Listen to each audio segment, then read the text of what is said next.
Thalassophobia is the persistent and intense fear of deep bodies of water such as the sea, oceans, pools or lakes. For a long time now, I've been in love with the creepiness of the ocean and the unknowingness of what lurks underneath you when you go for a swim. And when I came around a few artworks like these, I knew that I had to make a render like this. And that's what I did. Here's the plan. I wanted to make a looping animation with a small boat out in the sea and the huge silhouette of a creature swimming underneath it.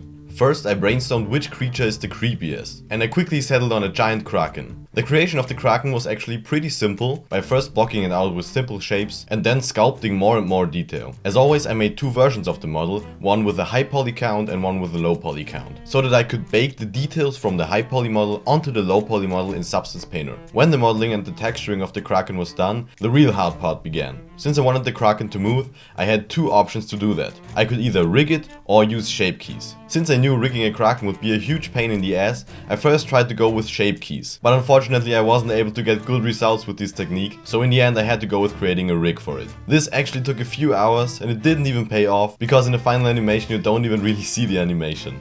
But now I could move on to the main object of the scene, the boat. This was actually really simple and it was finished in a few minutes. But I also wanted to have a character sitting on the boat. But since I suck at character creation and that Kraken sucked all the energy out of me, I luckily found a character which perfectly fitted the scene on Mixamo. So I applied an animation onto it and imported it into my Blender scene. Now we got the only two objects we need for the scene and we can go on to the ocean. For that I simply used the ocean modifier and luckily found a great tutorial on how to make this modifier loop.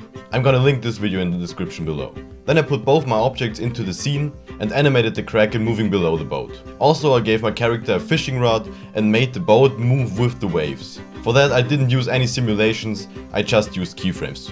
Then to put a bit more depth into the scene, I also created a ground plate with a displacement map and a sand texture on it. Finally, I wanted to add some birds. For that, I simply created a long cube where I extruded wings from.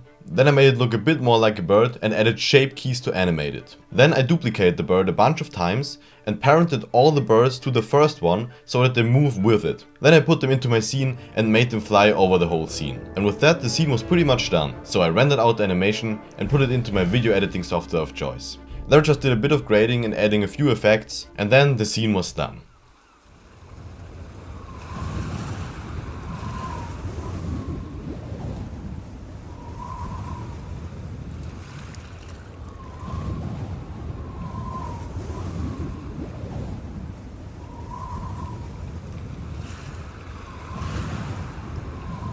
This is a pretty simple scene, but I actually had a lot of fun creating it and I hope you enjoyed it too. Bye.